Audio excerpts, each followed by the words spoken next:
Excelente tarde para todos, todas, todes. Estamos en una emisión más de Textiles, Texturas y Transparencias. Más de Textiles, Texturas y Transparencias.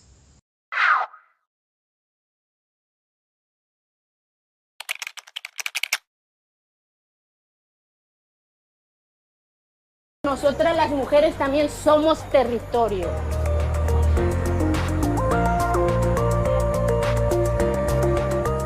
Es una mujer admirable, es una mujer que siempre ha luchado por la causa, que desde el momento en que se posicionó políticamente ha defendido la causa indígena. Para mí realmente ha sido un gran honor, justamente siendo mujer trans, ¿no? Estas luchas nos identifican. A mí Eufrosina representa... Porque la justicia, la igualdad y el respeto a nuestra identidad de género no debería costarnos la vida. Pues SIDA Capacit en mi forma de activismo, en cómo ser una persona visible dentro de la comunidad y hasta cierto punto el poder llevar un mensaje de liderazgo, ¿no? De poder compartir el que podemos prevenir ciertas enfermedades, el que podemos llevar una vida sexual activa con protección, una vida sexual activa informada, que también eso es parte esencial.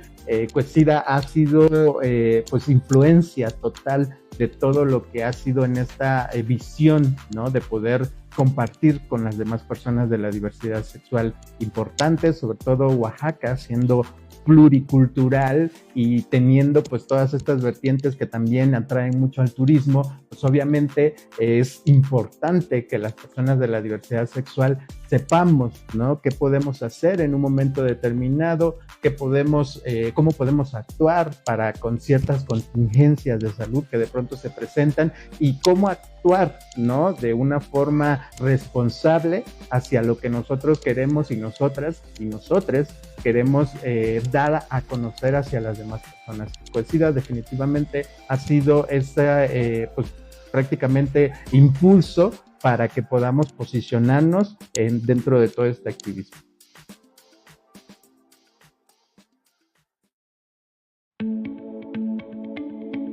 Bienvenidos, bienvenidas y bienvenides a Espacio DH, un lugar para el aprendizaje, el diálogo y la reflexión. Bienvenidos, bienvenidas y bienvenides a Espacio DH, un lugar para el aprendizaje, el diálogo y la reflexión. Mi nombre es Florestela Morales Hernández, titular de la Coordinación para la Atención de los Derechos Humanos. Y en este episodio nos acompaña nuestra amiga y activista Sofía Wendulán. Sofía es fundadora de Transdifusión AC, es comisionada estatal de la diversidad sexual en Oaxaca por la Comisión Iberoamericana de Derechos Humanos para el Desarrollo de las Américas y también es colaboradora en la Coalición Mexicana LGBTTIQ y más, Infancias Trans, Asamblea Nacional Trans y No Binaria y el Observatorio Nacional de Grupos en Situación de Vulnerabilidad. Bienvenida, Sofía. Muchas gracias, la verdad que me siento muy honrada, muy contenta de poder participar en este espacio de H y pues aquí aportándoles pues ahora sí que todas las acciones en pro justamente de la defensa de los derechos humanos de la comunidad LGBT. Muchísimas gracias, Sofi, por haber aceptado esta invitación. Y bueno, el día de hoy vamos a estar hablando de un tema muy importante justamente en el marco del 17 de mayo, el día en el que conmemoramos y en el que todas las instituciones y todas las personas tenemos que seguir en esta lucha contra la homofobia, la transfobia y la bifobia. Digamos que es un previo justamente de lo que tiene que ver el mes de junio, el mes del orgullo. El 17 de mayo, como es bien sabido, en 1990 se quita del catálogo de enfermedades mentales gracias a la Organización Mundial de la Salud, donde determina que la homosexualidad ya no se tiene que ver o ya no se tiene que tratar como si fuera una enfermedad mental, y desde ese momento, bueno, pues prácticamente se ha visto un avance en derechos, un avance en el que se tiene que eliminar y erradicar la discriminación, porque más bien va en base a eso, ¿no? A los prejuicios, a los estereotipos, que se nos agreda, que se piense justamente que estamos enfermos, enfermes, que estamos en esta vida solamente por moda, ¿no? Como decimos o se piensa comúnmente, y justamente es esa la trayectoria que seguimos, ¿no? Somos personas pensantes, somos seres humanos, somos personas que también tenemos problemas, que también vivimos la vida con dificultad, pero que justamente se nos añade un poco ahí la cuestión de la orientación sexual y de la identidad de género. Muchísimas gracias, Sofi, por esta introducción. Y bueno, justamente para colocar este tema sobre la mesa, quisiera preguntarte, ¿de qué hablamos cuando hablamos de homofobia, de transfobia y de bifobia?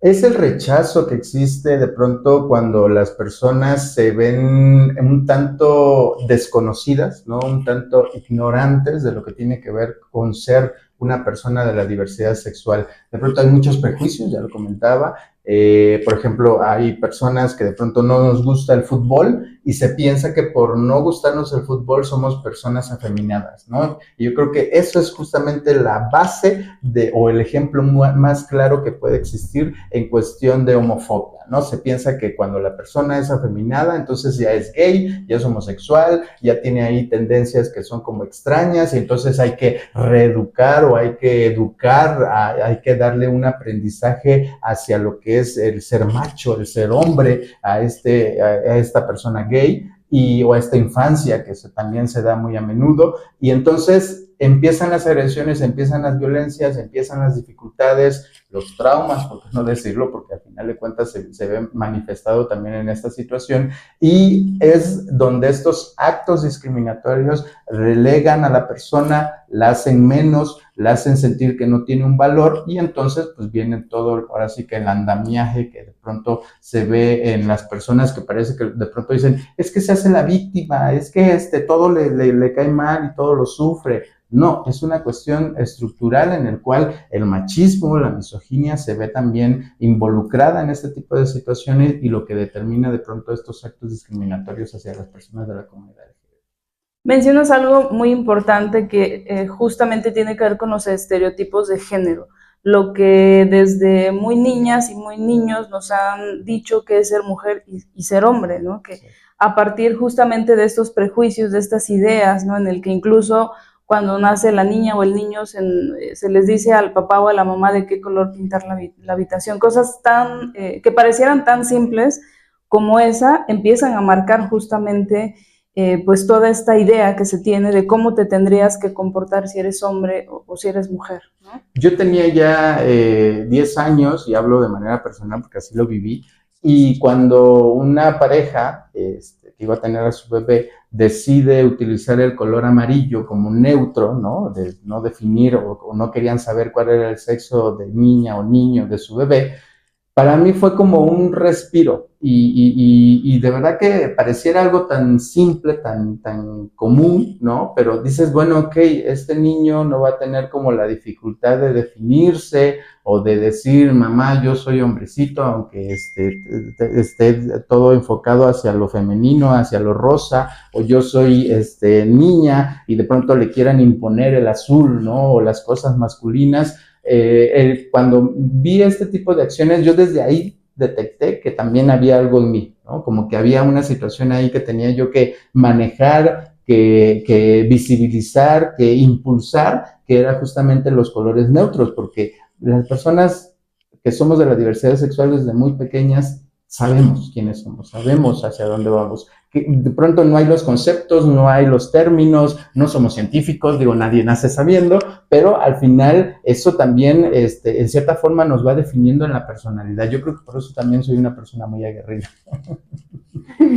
Sofi, bueno, quisiera que nos hablaras, que nos pudieras dar tu opinión. Actualmente hay mucho acceso a la información, puedes encontrar cualquier tema, si te metes a internet, claro, puedes consultar cualquier tema. Hay más acceso a la información, de pronto las y los jóvenes, los niños tienen mucho más acceso, tal vez que que nuestras generaciones, pero sin embargo, y a pesar de todos estos avances tecnológicos, se siguen replicando estos pues mensajes de odio, se siguen replicando también pues actitudes, ¿no? Incluso pues las vemos todavía a manera de chistes, que no son chistes, claro. Las vemos mensajes o comentarios siendo parte de la narrativa de programas, de contenido que es muy fácil que lo consuman las niñas, los niños. ¿Cuál es el papel que tendríamos que jugar las instituciones y los gobiernos para tratar de que estos mensajes no permeen en la sociedad, en las nuevas generaciones? A las activistas, pues sí se nos ha puesto una carga muy pesada. De pronto escuchaba yo el testimonio de un profesor americano, ¿no? Con estas medidas también que ha estado tomando Donald Trump y que ya se venían viendo en países o en estados, más bien de Estados Unidos, en periodos anteriores, donde en Arizona, ¿no? Prohibieron que en las instituciones educativas se hablara justamente del género fluido y que también se hablara de las personas de la diversidad sexual abiertamente y que se utilizaran, ¿no? Los símbolos como las banderas dentro de los salones de clase. Y decía este profesor, ¿no? O sea, qué carga tan pesada nos pusieron a las personas de la diversidad sexual, qué carga, pues ahora sí que qué responsabilidad más grande el reeducar a las personas que existimos, que somos, que estamos. Y algo que a mí, por ejemplo, me ha dado gusto en cuestión de redes sociales, en mi Facebook dice claramente, ¿no? O sea, aquí se maneja información fidedigna y clara de quiénes somos las personas de la diversidad sexual, porque también hay muchas fake news, ¿no? Hay mucha información falsa, hay muchas noticias que no son reales, hay muchas noticias también que se hacen como muy extraordinarias o que son mediáticas hasta cierto punto y que forman criterios desde, pues ahora sí que a muy temprana edad, lo sabemos. Ahorita la generación Z prácticamente viene con una racha de conservadurismo cañona. O sea, yo a veces platico con chicos de 15, 16 años y de pronto son muy, muy conservadores, ¿no? Son en una dinámica donde pareciera que la generación anterior, pues como que les permeó mucho de lo que hablaba justamente en su pregunta, de todas las actitudes y piensan que entonces ya ocultarse, piensan que entonces ya reprimirse, que estar en una actitud seria, ¿no? En una actitud muy recta, eso los va a librar de muchas cosas, ¿no? Pero más bien yo creo que en este caso tendríamos que empaparnos de mucha información, tendríamos que estar abiertos, ¿no? En una mentalidad donde conozcamos de todas las vertientes para así saber qué es lo que vamos a decidir y en cierta forma también pues crear estas libertades que aunque sabemos que las libertades hasta donde llega lo mío y termina lo otro, pues se tienen que seguir, no transgredir en cierta forma, pues de pronto eso forma, ¿no? Este tipo de violencias también y discriminaciones y cuestiones que relegan a las personas que estamos en vulnerabilidad. Y sobre todo también dejar de replicar estos discursos y mensajes de odio y justamente aprovechando el espacio y ya para ir cerrando, Sofi, hace unos días veíamos en redes sociales que se generó todo un debate y bueno, un gran reclamo también de activistas, de artistas, sobre todo del Istmo de Tehuantepec, porque justamente en el marco de la temporada de velas surgió una invitación en la que se le agregó una leyenda en la que decía: no se aceptará la entrada de hombres vestidos de mujer y mujeres vestidos de hombre. Desde la CAT nos pronunciamos, evidentemente nos parece que estas leyendas, que estos mensajes replican justamente estos mensajes de odio que hemos visto en líderes mundiales, incluso que se han declarado abiertamente en contra de la agenda de derechos humanos, pero quisiera que nos pudieras comentar desde el activismo, desde la organización también que tú diriges, cómo podemos tomar esos mensajes y cómo podemos hacer frente a estas leyendas, a estos mensajes, a estos discursos que de pronto ocultan este rechazo. Claro. A este sector de la población. Yo indiscutiblemente digo, la comunidad Muxe ha sido milenaria, ¿no? Ha tenido una historia y también un protagonismo en cuestión de inclusión, de diversidad, en que el mismo istmo de Tehuantepec se ha definido, ¿no? Y ha querido poner a las mushes y a los mushes en un tercer género. Hasta ahí muy bien, todo perfecto. Obviamente hay activistas mushes, ¿no? Que justamente han plasmado, ¿no? En cierta forma, todo lo positivo que tiene que ver con vivir, ¿no? En estas tierras, ser parte justamente de estas vivencias. Lo que sí no está bien hecho, y eso desde el 2018 que yo vengo haciendo el activismo, detecté esa manera en la que de manera sutil, ¿no? Se disfraza, se quiere hacer ver, ¿no? Como a manera de, pues sí, tal cual un autoritarismo, ¿no? En el sentido de decir, es que si tú eres mushe, no tienes acceso a nuestras velas, porque tú puedes, el prejuicio y el estereotipo, ¿no? Hasta cierto punto, y así yo creo lo han manejado, lo han visto, contaminar ciertas cosas, ¿no? Crear criterios, sobre todo en los pequeños, o cuestiones de ese tipo, ¿no?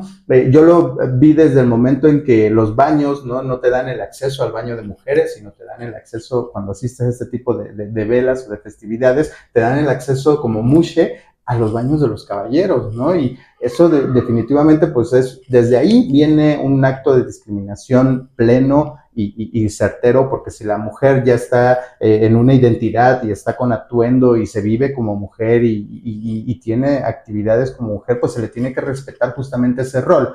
Ahora, viene justamente esta declaración que hacen, que se vuelve mediática, que justamente también visibiliza esta problemática que existe en las velas, y que al parecer hubo una repercusión positiva, que eso también me da mucho gusto, ¿no? En el sentido de poderlo poner sobre la mesa el tema y de decir, ok, todas las personas valemos, todos somos iguales, pero lo que no está padre es justamente hacer como esa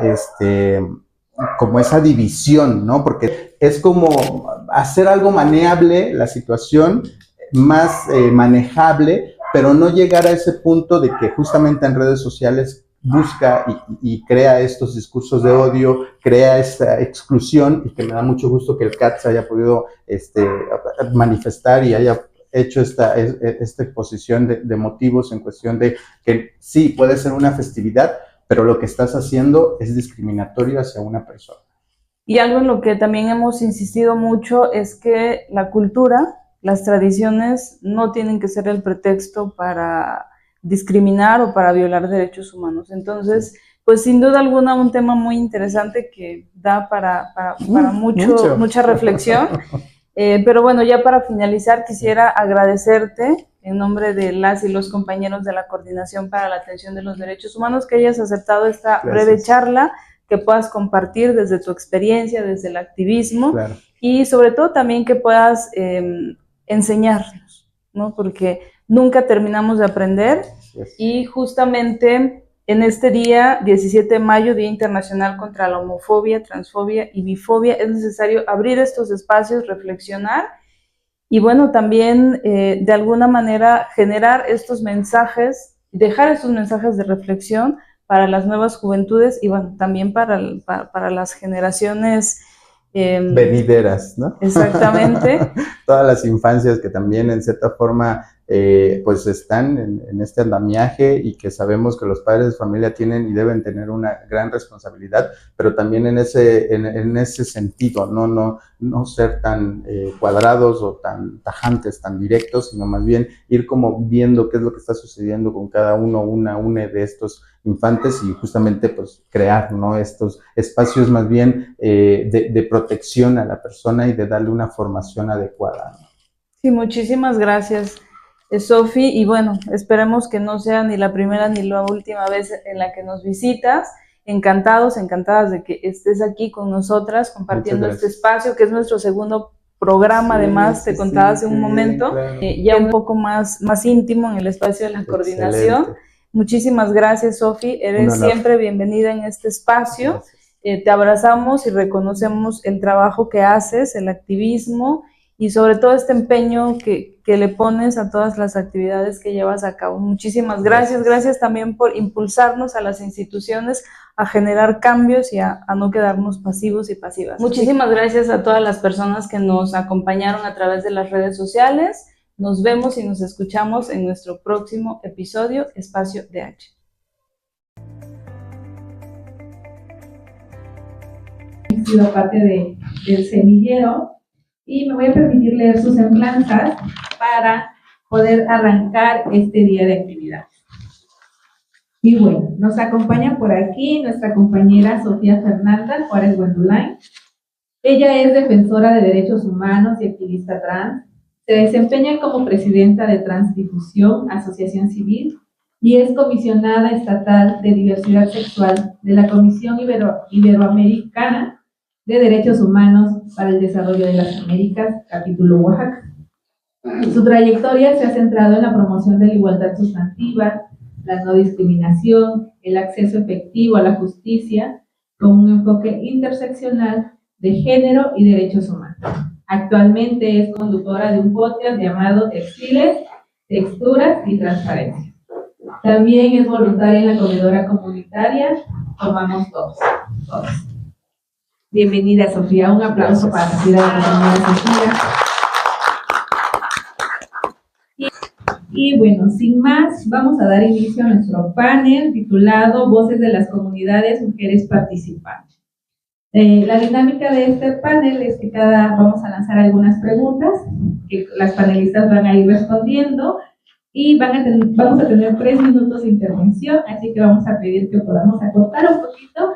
Yo sé que va a haber, que a lo mejor hay muchas experiencias que queremos seguir compartiendo, pero estoy segura que va a haber otros espacios dentro de este encuentro que nos permitan seguir profundizando un poco sobre las diversas experiencias de todas. Pero también a lo mejor algunas otras no. Y para todas, justo ayer lo dialogábamos, ¿no?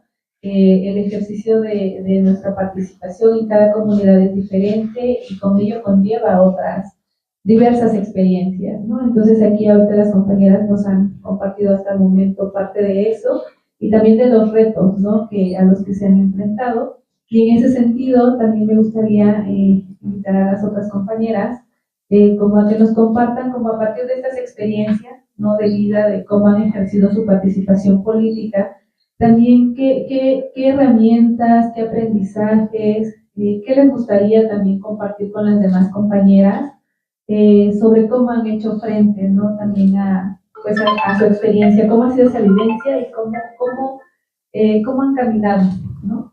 Entonces le paso por aquí el micrófono a Sol. Bueno, buenos días. Otra vez agradecer a Mano Vuelta por esta oportunidad. Yo creo que justo, ¿no? En el 2002, que estoy en la preparatoria, aparece una convocatoria para participar en Poder Joven Radio. No sé si algunas escucharon del proyecto, de parte del Instituto de la Juventud de Oaxaca en ese momento, que era un proyecto a nivel nacional. Y entonces impulsaba a jóvenes, ¿no? A que pudieran a través de una producción radiofónica interactuar, ¿no? Crear contenidos. Y para mí fue como el primer contacto de estar en una institución y también esa inspiración de poder proponer algo, ¿no? De poder crear, que nunca antes había tenido yo la posibilidad. Y entonces me quedé como con esa espinita, ¿no? La vida me llevó por otros lados, por otras situaciones, entré al sector privado y en el sector privado pues es la frivolidad, es la competitividad, es el estar siempre pues esperando a que llegue la quincena para poder cubrir tus gastos y entonces prácticamente se elimina, ¿no? Toda esta parte social, toda esta parte de ayuda. Y yo sentía como ese sinsabor de que faltaba algo en mí, de que no estaba yo completa, de que había quedado un pendiente. Y cuando llega el momento de hacer mi transición, que para esto, bueno, pues ya tenía 32 años de edad, ya era el año 2017, que fue que hice mi cambio de identidad, conozco a una mujer que se llama Anna Grodzka, una mujer polaca que en su país había sido parlamentaria, algo así como equiparado a una diputación federal acá en México, y me inspira porque siendo mujer trans, ¿no? En un país ultraconservador, en el sentido de que ahí nace el Papa Juan Pablo II, y entonces yo dije, pues si ella pudo en un cierto momento incidir de forma política, pues entonces, ¿qué me faltaría a mí, ¿no? Obviamente hubo muchos otros factores que también me inspiraron y me llevaron a esto, en el sentido de las organizaciones o de las asociaciones civiles, ¿no? Las colectivas. Y al hacer ese pues, balance, ¿no? De cuáles eran las incidencias o las áreas de oportunidad que había, yo sentí que muchas o demasiadas de las asociaciones que estaban en el ámbito LGBT o de diversidad sexual, pues el tema principal era el VIH, ¿no? Y yo decía, pues ahí definitivamente no es mi cabida, ¿no? Ya esa parte, en cierta forma, está trabajada, está cubierta, y vi esa necesidad de incidir a través de los derechos humanos, ¿no? Transdifusión, que ha sido prácticamente mi casa, mi formación, un estira y afloja en ese sentido, pues me dio esa pauta justamente a visibilizar esta posibilidad de que pues los derechos humanos, siendo universales, ¿no? Inamovibles, abarcaba, ¿no? Todo este ámbito en el sector mujeres, en el sector niñeces, en todas estas grupos vulnerables que en un cierto sentido pues me forjaron todavía a dar como ese cobijo, ¿no? A las personas, en específico las mujeres trans, que hemos padecido de muchas cosas, desde la exclusión, desde la falta de oportunidades, desde lo estigmatizado que está el trabajo sexual en estos tiempos, y cómo a través de esa visión y de esa postura pude llegar a conocer, ¿no? Recuerdo que en esa ocasión, en el 2018, estaban las campañas políticas, hubo cambio de gobierno, y en esa posibilidad, pues conocí a la candidata que se postulaba a la diputación local, y fue como el acercamiento todavía más contundente de poder llegar al ámbito legislativo, ¿no? Como bien saben, en el 2019 se aprueba el matrimonio igualitario, a la par también el cambio de identidad de género, y pues para mí fue esa posibilidad, digamos, de ver un panorama todavía más amplio, ¿no? De poder incidir, y que no directamente yo como protagonista, pero sí el poder impulsar, ¿no? A través de, desde mi trinchera, esa apertura. Entonces, es lo que les puedo compartir. Gracias.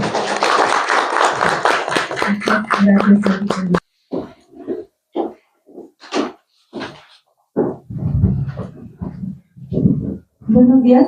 Yo quisiera preguntar, ¿cómo contrarrestar las amenazas externas en nuestra participación política cuando hay intervención de grupos delictivos? En mi caso, yo fui regidora en mi comunidad por representación. Estuve a 20 votos de ser presidenta municipal. Y pues yo sí fui amenazada de muerte en varias ocasiones. Eso hizo que frenara un poquito mi participación o incidir en la toma de decisiones en mi comunidad, puesto que cuando se participa en estos cargos, no solamente somos nosotras, sino que, como hemos estado escuchando, con nosotras va toda nuestra familia, ¿no? Y cuando ya se meten con la familia, ¿qué hacemos? Es difícil, es muy, muy difícil en el tomar la decisión de si continúo o hasta aquí le paro. Porque cuando ya se meten con la familia, pues, híjoles, de mi parte, pues sí me paró, me frenó y ya no pude continuar. Sin embargo, cumplí con mi función, participé en el cargo por los 3 años que me tocó, porque pues mi padre me dijo, si vas a entrar por la puerta grande, tienes que salir por la puerta grande. Entonces, tuve que aguantarme muchas cosas, pues bueno, ya en otra ocasión se las contaré, pero pues quisiera yo saber cómo continuar en esta lucha. ¿Qué le gustaría responder a esta persona?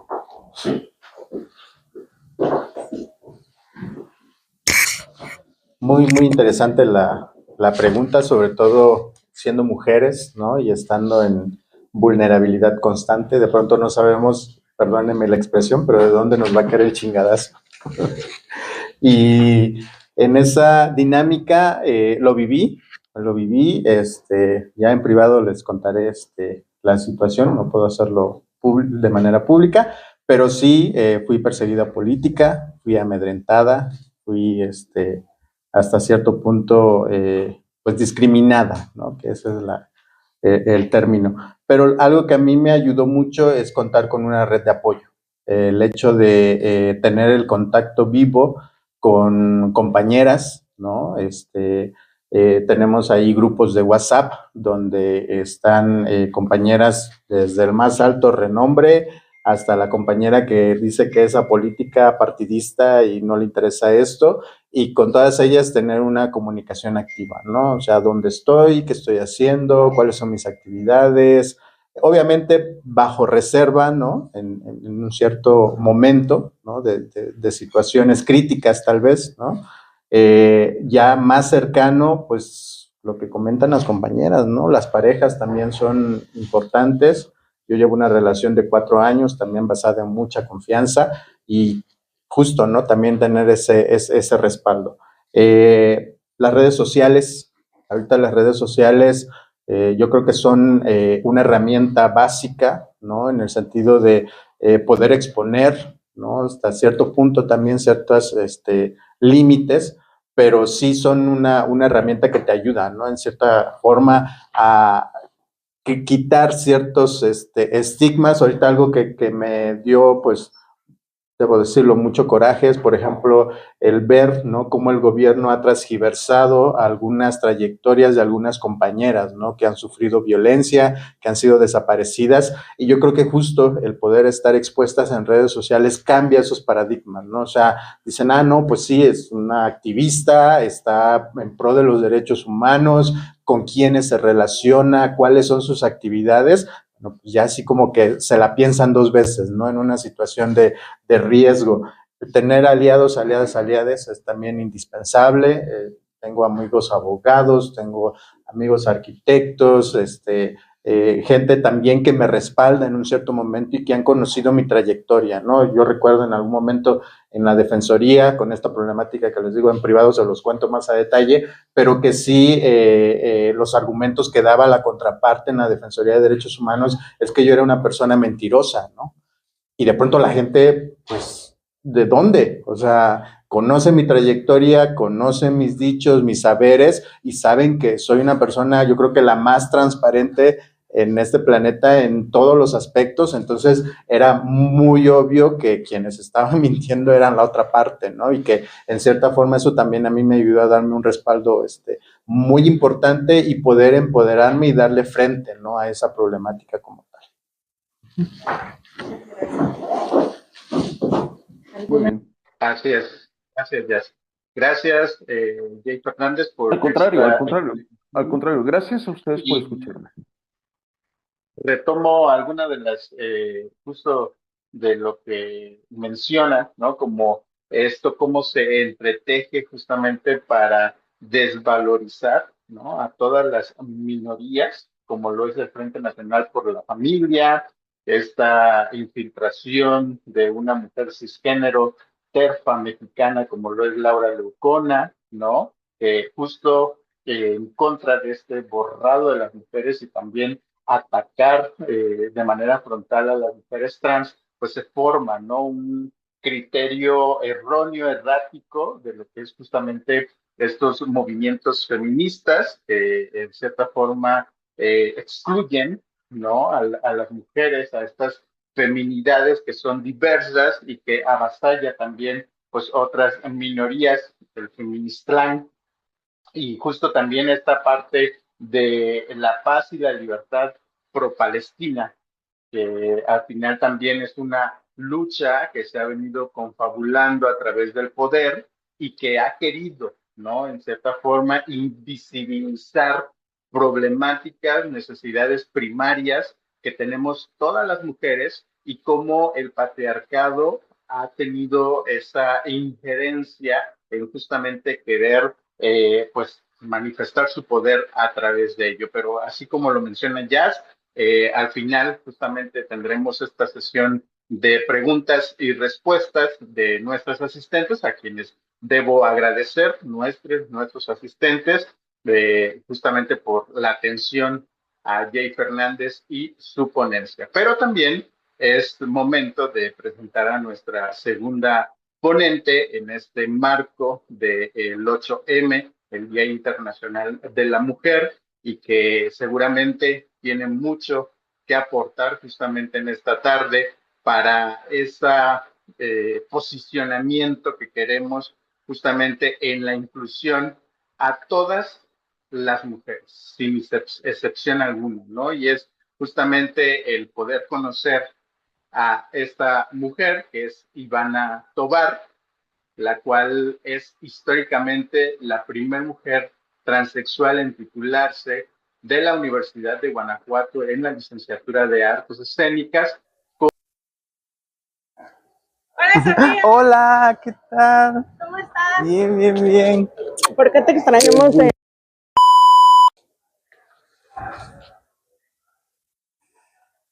Hola, ¿qué tal? Mi nombre es Sofía Guandulain y es un honor y un placer estar con ustedes en Textiles, Texturas y Transparencias. Ha culminado este 31 de marzo esta serie de programas en el mes de la visibilidad trans. Quiero agradecer a estas historias de vida, a estas mujeres que han dado pauta a la oportunidad también de poder conocerles. Por supuesto, un agradecimiento muy especial a una Salva Mandujaneski, a una Dana Cárvelas, por supuesto también a Uma García, a Nicole Martínez, a Amy Chantal Ferrer, por supuesto María José desde la hermana ciudad de Querétaro, por supuesto también a todas las mujeres trans que en este mes nos hemos hecho visibles. Un agradecimiento muy, muy especial a sus historias, a sus vidas, a sus acontecimientos, que con alguna de ellas te has de haber identificado, y en esa visión, por supuesto, también agradecer a Uma García desde España, que nos dio esta posibilidad también de conocer su caso, su historia, y por supuesto desde otras latitudes y en la virtualidad el poder conocerles. Un agradecimiento muy especial, por supuesto, yo como mujer trans, agradecer la posibilidad